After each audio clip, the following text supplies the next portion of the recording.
Olhando esse templo aqui da igreja, todo esse espaço confortável que temos, diversas salas para estudo, um grande e um imenso estacionamento, vejo que temos realmente uma grande estrutura. E essa estrutura nos proporciona possibilidades e várias maneiras de cultuar a Deus. Em meio a toda essa pandemia, ficamos tristes em não podermos cultuar juntos aqui. E percebo que isso não faz sentido algum, se todos nós não estamos aqui. E é óbvio que isso também nos leva a refletir que verdadeiramente a igreja somos nós, cada um de nós, no dia a dia, em todos os lugares que estamos.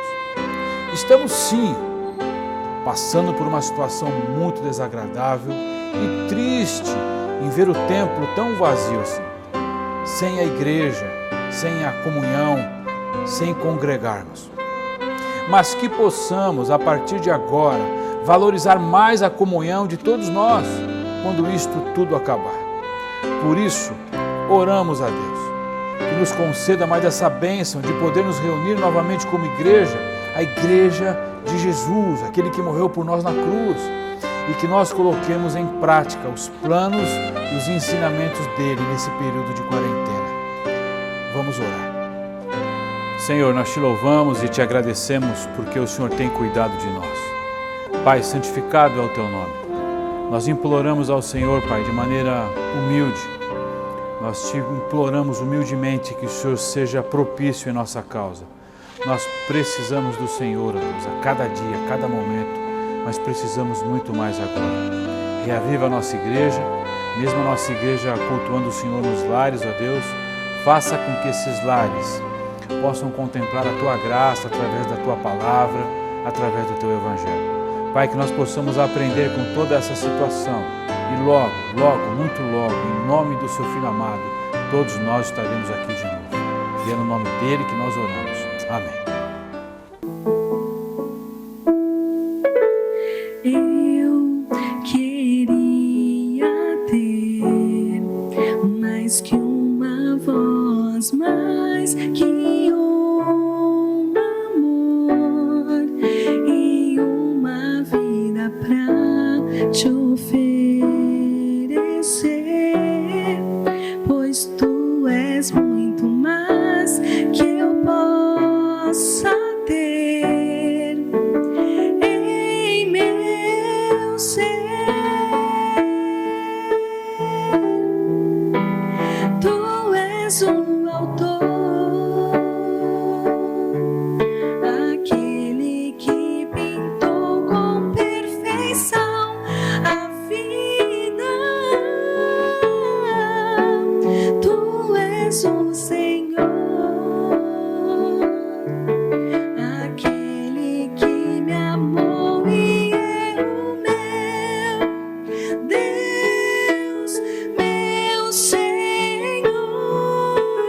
Minha vida é pra Teu louvor, meu Deus, meu Senhor.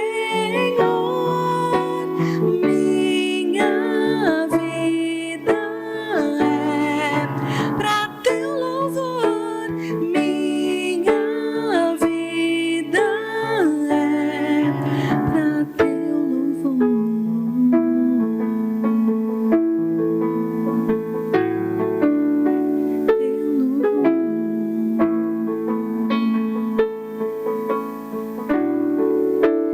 Teu louvor.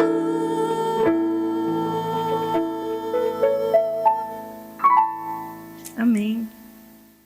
Fala pessoal, graça e paz, boa noite para você. É um motivo de alegria estarmos reunidos e celebrando ao Senhor. Como puderam ver no início do nosso culto, no início da nossa reunião, a diferença da igreja vazia e a igreja cheia. Hoje estamos nos nossos lares, mas hoje é um dia diferente, irmãos. É um motivo de muita alegria o dia de hoje, porque existiu uma sexta-feira da paixão, existiu um dia terrível, um dia onde a morte chegou e o nosso Senhor padeceu em nosso lugar. Porém, chegou o domingo de Páscoa e é um domingo de alegria, onde nós olhamos a cruz e ela está vazia. A nossa cruz está vazia. O Senhor Jesus morreu, mas ressuscitou para que nós tivéssemos vida. No Evangelho de Mateus, no seu capítulo 28, versículo 5, versículo 6, diz que as mulheres chegaram ao túmulo de Jesus e quando o anjo as viu, ele disse: "Ei, o que vocês estão fazendo aqui? Ele está vivo." Irmãos, nosso Senhor está vivo. Então, independente das preocupações que nós tenhamos e venhamos enfrentando nestes dias de pandemia, de quarentena, nós temos de crer que o nosso Senhor está vivo. Que por mais que existiu uma sexta-feira triste, veio um domingo de alegria. Por mais que existam dias tristes onde temos vivido, chegará o dia de alegria. Descanse o teu coração no Senhor, confia no Senhor de todo o teu coração, de todo o teu entendimento e tenha certeza que o Senhor tem cuidado de tudo. Que durante este culto o nosso coração possa estar alinhado ao coração dele e prestando graças, louvores, com alegria, mesmo em meio às dificuldades, porque o Senhor tem cuidado de nós. Então, por isso, neste momento, eu gostaria de convidar a irmã Cláudia para que orasse e logo depois da oração da nossa irmã, teremos um momento de louvor. Fique com a gente, irmãos. Boa noite, irmãos. Estamos com saudades de todos e que nós possamos, assim, refletir muito nesse período da Páscoa, lembrar que o nosso Salvador, Ele ressuscitou, Ele está vivo, Ele tem conhecimento de todas as coisas e nós precisamos crer nesse momento, ter fé. Por isso nós vamos orar. Oremos.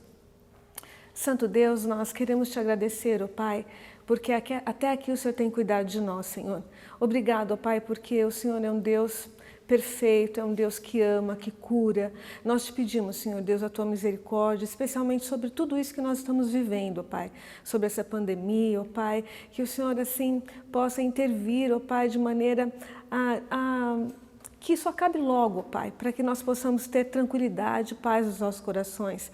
Obrigada pela Tua palavra, Pai, porque através dela nós temos refúgio, fortaleza, consolo, Pai. Que o Senhor esteja consolando os corações de cada um nesse momento, cada família, cada jovem, criança, adultos. Proteja os nossos idosos, ó Pai. Nos dê paciência, Pai, para passarmos por esse período tão triste para nós, ó Pai, mas nós temos certeza, Pai, que em breve estaremos todos juntos, ó Pai, como sempre foi. Obrigada, abençoe cada um, ó Pai, que a Tua palavra, ela faça morada em nossos corações, ó Deus, que nós não sejamos apenas ouvintes da Tua palavra, ó Pai, mas sim praticantes. Obrigada, eu oro em nome de Jesus. Amém. Olá, irmãos, saldos com a paz do Senhor, amém? Essa canção, ela fala sobre consagração, nós consagrarmos nossas vidas ao Senhor, não importa onde, não importa o lugar, mas sim onde nós estamos, é a nossa vida diante do Senhor, em consagração ao nosso Rei, ao nosso Pai, que é eterno. A Ele nós damos glórias e honra ao nosso Deus.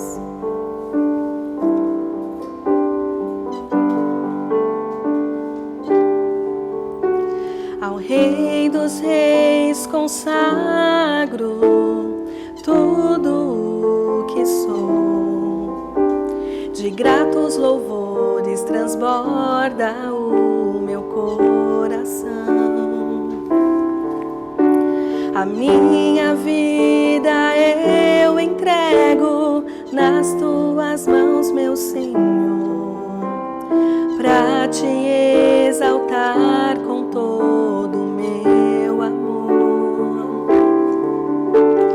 Eu Te louvarei conforme a Tua justiça e cantarei louvores, pois Tu és altíssimo. Celebrarei a Ti, ó Deus, com meu viver. Cantarei, contarei as Tuas obras, pois por Tuas mãos foram criados terra, céu e mar e todo ser que nele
Glória a Deus, irmãos. Espero que você tenha louvado ao Senhor também. Louvar ao Senhor em tempo e fora de tempo. Irmãos, como igreja, nós temos as nossas responsabilidades. Por mais que não estejamos nos reunindo agora publicamente juntos, nós temos muitos missionários que continuam em campos, temos os nossos deveres como igreja, os nossos valores que precisamos honrar como igreja. Então não deixe de contribuir com o seu dízimo, com a sua oferta. Estarão aparecendo aqui embaixo a agência, a conta da nossa igreja. Deposite, faça a sua oferta se você sentir no teu coração e continue contribuindo com o reino de Deus, que por mais que estamos em um momento difícil, o reino precisa alcançar lugares e nós podemos contribuir para isso. Bom, amados irmãos, neste momento agora nós passaremos para a palavra. Eu convido o pastorzão, o pastor Wagner, para este momento e que o teu coração esteja aberto para que juntos possamos nos alimentar da palavra e logo depois colocar em prática ela, seguindo o lema da nossa igreja, uma igreja consagrada para servir e adorar ao Senhor e anunciar este evangelho. Então que Deus te abençoe e vamos para a palavra.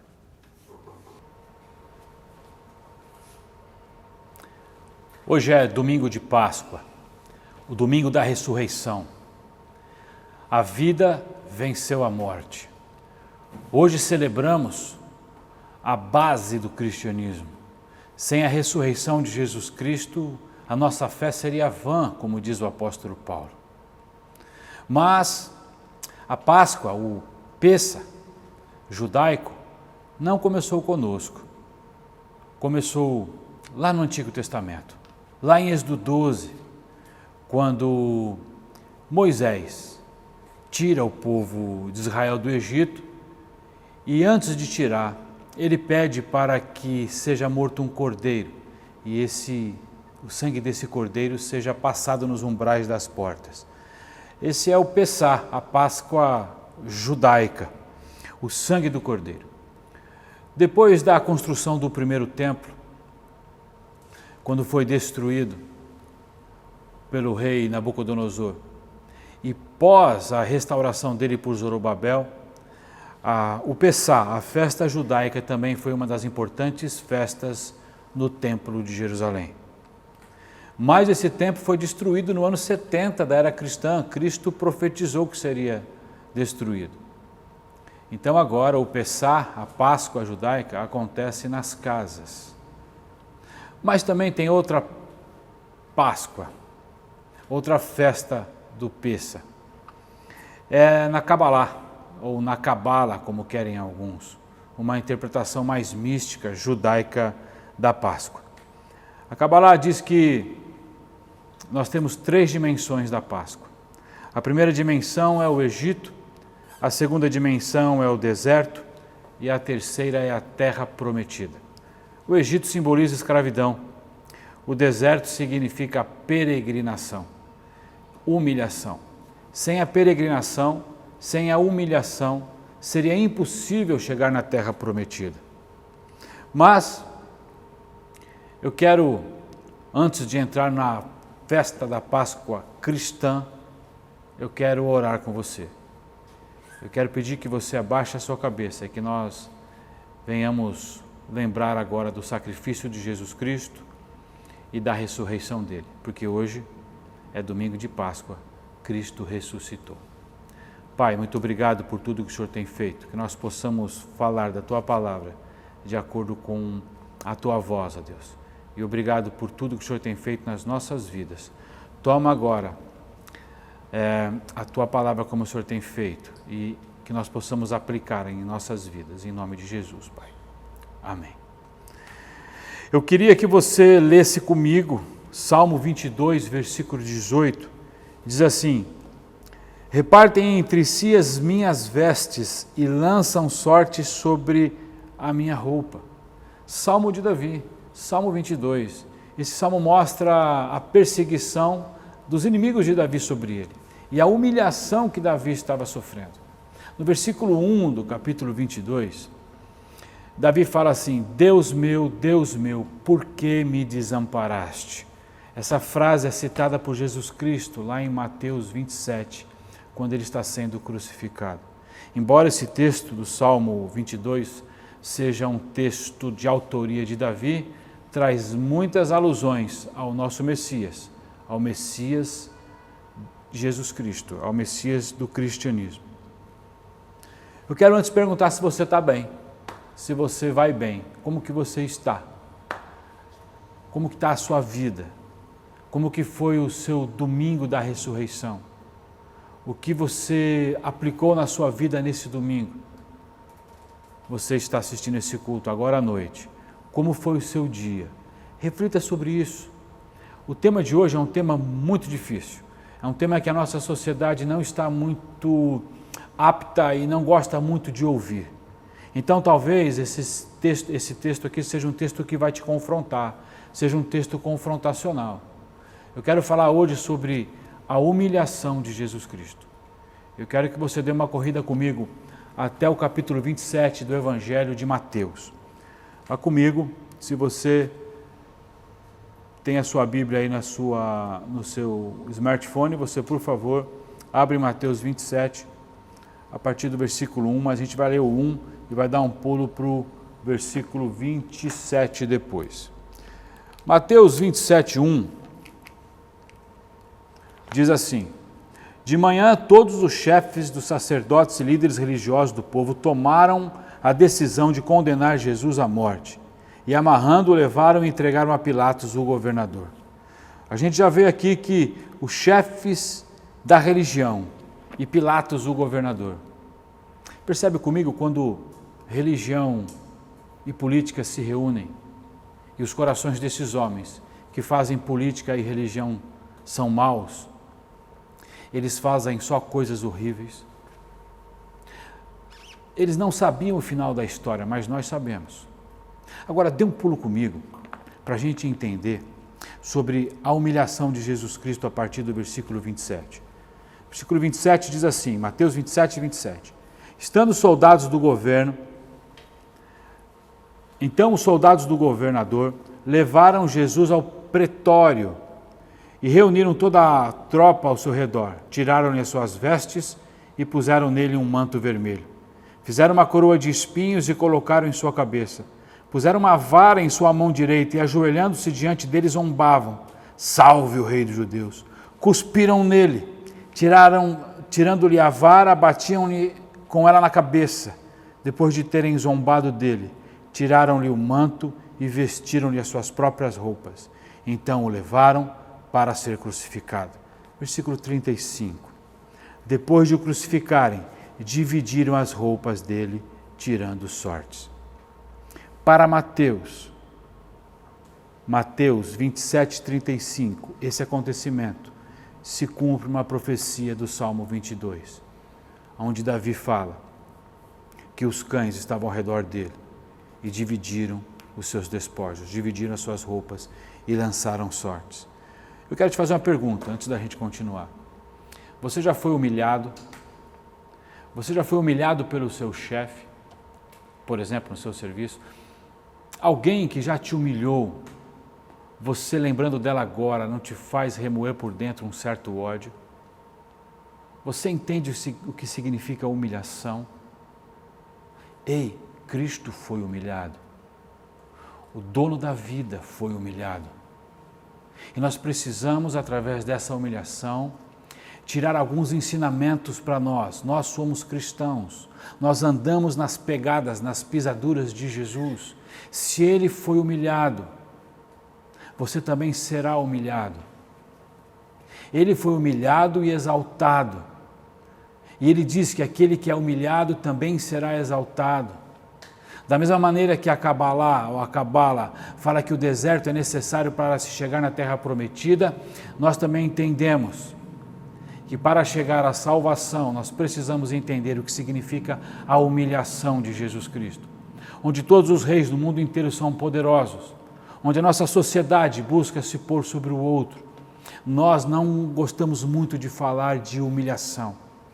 Só para você ter uma ideia, o nosso país, depois de 1530, porque nos primeiros 30 anos da nossa colonização, os nossos colonizadores não sabiam e nem pensavam que iam extrair alguma coisa daqui.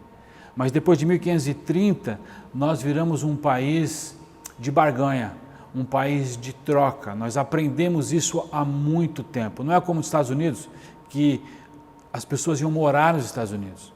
Os colonizadores moravam lá. Aqui não, no país o Brasil era um país de troca. Terra da Santa Cruz, terra de Veracruz. Nós acostumamos com isso. Nós acostumamos trocar as coisas. Nós acostumamos em ter as coisas. Nós acostumamos em nos sobressair sobre os outros. E nós não acostumamos e nem entendemos o que significa a humilhação. E eu preciso lembrar a você que é cristão, você que diz que segue Jesus Cristo com seu coração, tome cuidado, porque a sua fé pode ser uma fé nominal. Olha o que Cristo disse em Mateus 8:20. Mateus 8:20 ele fala duas coisas maravilhosas ali. Ele fala sobre raposas e as aves. Ele fala assim para aquelas pessoas que queriam segui-lo. Ele diz assim: vocês querem me seguir mesmo? Olha, as raposas têm covis e as aves têm os seus ninhos, mas o Filho do Homem não tem lugar algum. O Filho do Homem não tem onde reclinar a cabeça. Portanto, avalie o preço, você que se diz cristão e não gosta de sofrer humilhação, e não gosta de ser humilhado. Ninguém gosta de ser humilhado. Mas quando como que você toma a sua atitude, como Cristo tomou? Diante de Pilatos ele silenciou. Às vezes o silêncio é a melhor resposta. E o texto continua, dizendo que cuspiram nele, bateram nele. Ei, Jesus Cristo foi humilhado demais. Ele sofreu demais. Mas a exaltação estava por vir. A ideia principal do texto aqui de Mateus 27 é realmente mostrar que a Escritura se cumpriu, que o Salmo 22, versículo 18, se cumpre aqui, que Jesus Cristo é o cumprimento dessa profecia, mas nós temos alusões e princípios maravilhosos para as nossas vidas aqui. Primeiro, humilhação e exaltação. Cristo foi humilhado e hoje ele é exaltado. Filipenses capítulo 2, de versículo 5 em diante, diz assim: tende em vós, nós que somos cristãos, tende em nós, tende em vós, o mesmo sentimento que teve Cristo Jesus. Sendo Deus, não usou por usurpação ser Deus, mas esvaziou-se em forma de homem, foi à morte, foi à cruz e sofreu essa morte horrível, essa Páscoa. Ele faz essa passagem. E quando ele é humilhado e o corpo dele ali sofre o castigo de todos os pecados, depois ele é exaltado. Por isso Deus exaltou Jesus Cristo à mais alta posição, para que em nome de Jesus se dobre todo o joelho, da terra, debaixo da terra e acima da terra. Todo joelho confesse que Jesus Cristo é o Senhor, para a glória de Deus Pai. O nascimento de Jesus, a morte de Jesus e a ressurreição de Jesus é a base da nossa fé. É o que nós cremos e acreditamos, que Jesus Cristo é o fim de toda a nossa procura. Essas lições eu preciso colocar no meu coração. E nós que somos cristãos, como nós reagimos diante disso? Como nós entendemos essa humilhação? Um Deus que tabernaculou entre nós, o Todo-Poderoso, João 1, versículo 3, diz que Ele criou todas as coisas. Como que alguém todo-poderoso, que cria todas as coisas, pode se humilhar dessa maneira? Qual é a lição que nós temos para nós, como pessoas aqui na face da terra? Ainda mais como pessoas que se dizem cristãos. Pessoas que se dizem cristãos, que seguem a Jesus, mas o que a gente vê hoje, principalmente nas nossas comunidades evangélicas, você ouve muitas expressões que as pessoas devem ser cabeça e não cauda. Você ouve muitas expressões que nós devemos pisar na cabeça dos outros. Você ouve muitas expressões de ódio, de pessoas que não entendem e nunca entenderam o que significa a humilhação de Jesus Cristo. Será que nós, como cristãos, estamos sendo luz e sal da terra, como Cristo disse? Será que nós entendemos realmente a mensagem de Jesus Cristo? Será que essa mensagem realmente feriu o nosso coração através da graça dele, que a partir de agora a gente não pode mais pensar em outra coisa a não ser viver esse cristianismo, mesmo que não tenhamos lugar para dormir, mesmo que não tenhamos segurança. Somos como ovelha no meio dos lobos. Ei, o cristianismo verdadeiro, ele é perigoso. É por isso que Cristo fala para a gente avaliar o custo, porque a perseguição virá, a humilhação virá, e é aí que é a peneira para ver quem realmente está seguindo Jesus Cristo de verdade. A cristandade nos dias de hoje se preocupa muito mais com o que ter do que com o ser. Se preocupa mais com o carro que está na garagem, com o tamanho da casa, e acha que isso é bênção de Deus, e pode até ser mesmo, pode até ser, mas não para ficar para você, é para você aprender a dividir com o outro, a participar do sofrimento do outro, você que tem mais de vida. Nada é seu, nada é seu. Cristo tinha tudo, e dividiram as suas vestes, o que sobrou para ele, as suas vestes, a capa e a túnica, e lançaram sortes sobre a capa e a túnica de Jesus Cristo. E quer saber de uma coisa? Os historiadores dizem que a crucificação naquele tempo, aquele que era crucificado nu, sem nada. Olha que humilhação foi essa, olha que humilhação Jesus passou por sua causa, por minha causa. E nós não queremos perdoar o vizinho, não queremos perdoar o pai, a mãe, o tio, o irmão. Nós não queremos ceder, nós não queremos imaginar sequer o que significa ser humilde ou ser humilhado. Mas Cristo foi por nossa causa. Ei, hoje é domingo de Páscoa, mas não haveria ressurreição se não houvesse morte de Jesus. Não haveria morte se não houvesse o nascimento de Jesus Cristo. Foi necessário Jesus passar pela morte, mas nos dar vida no domingo da ressurreição. Eu quero terminar essa devocional lendo um parágrafo de um livro de Charles Haddon Spurgeon. Spurgeon diz aqui o seguinte, eu quero que você reflita comigo, porque essa frase é o que eu creio. Essa oração é o que eu creio.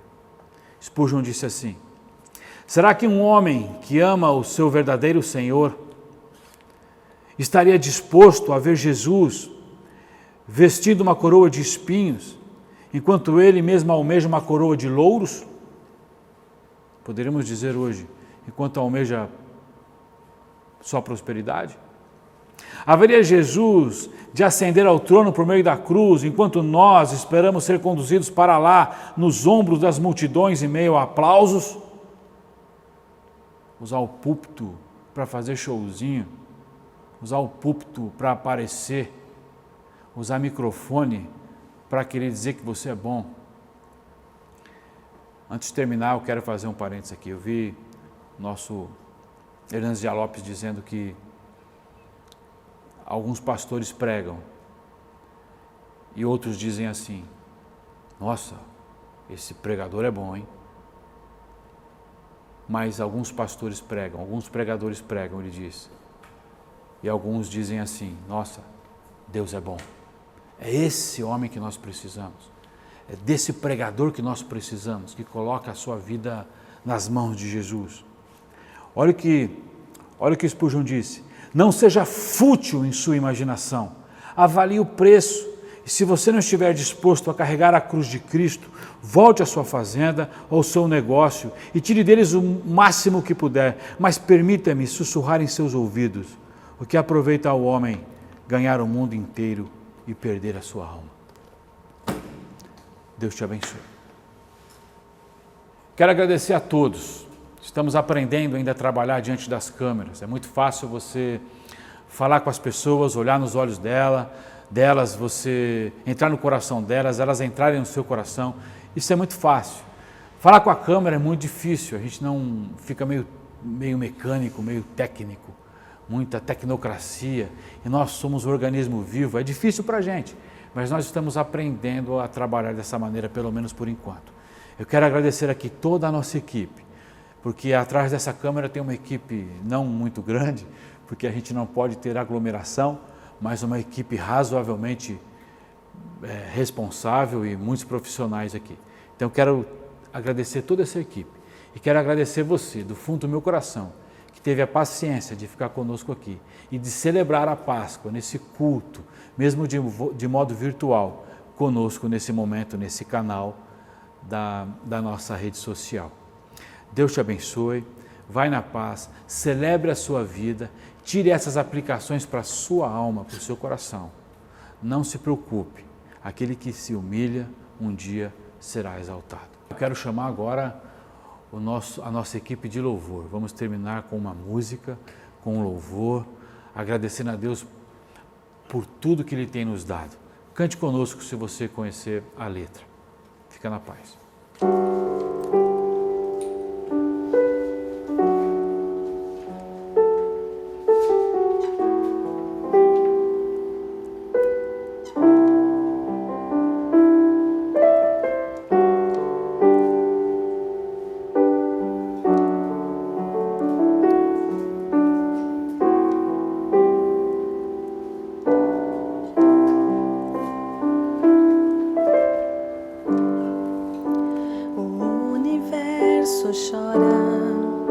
O sol se apagou, ali estava morto Salvador. Seu corpo lá na cruz, seu sangue derramou, o peso do pecado Ele levou.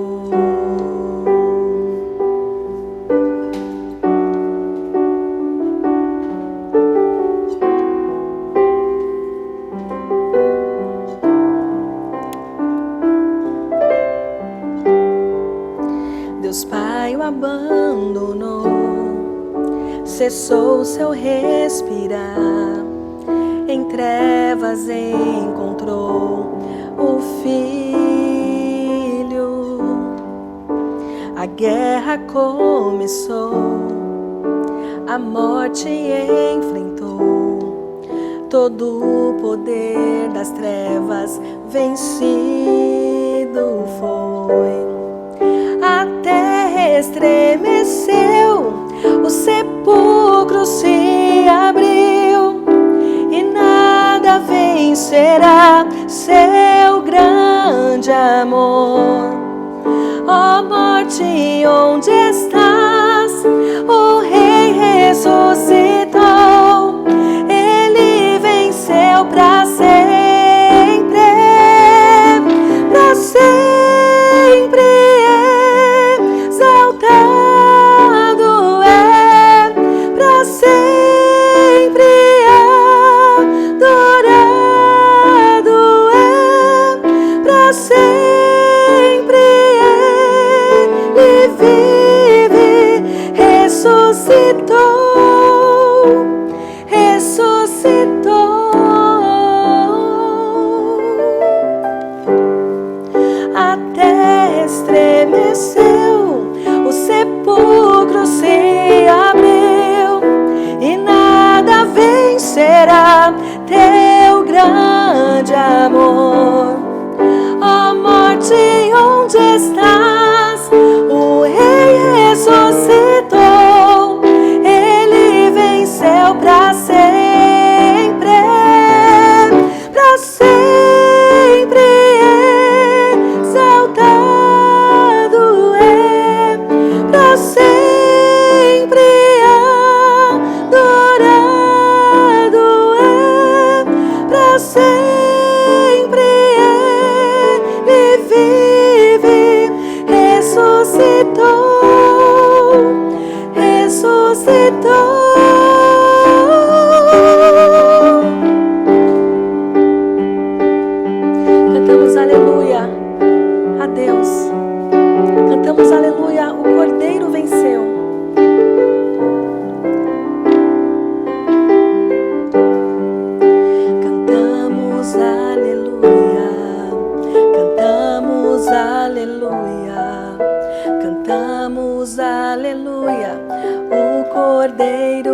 venceu.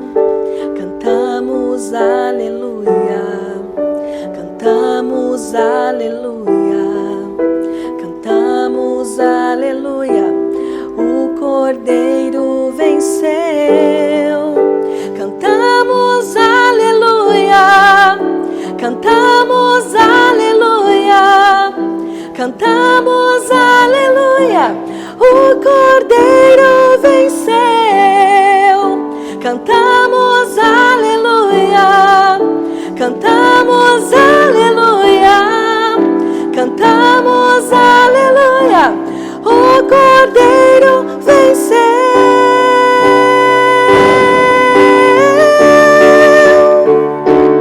Pra sempre exaltado é, pra sempre adorado é, pra sempre Ele vive, ressuscitou,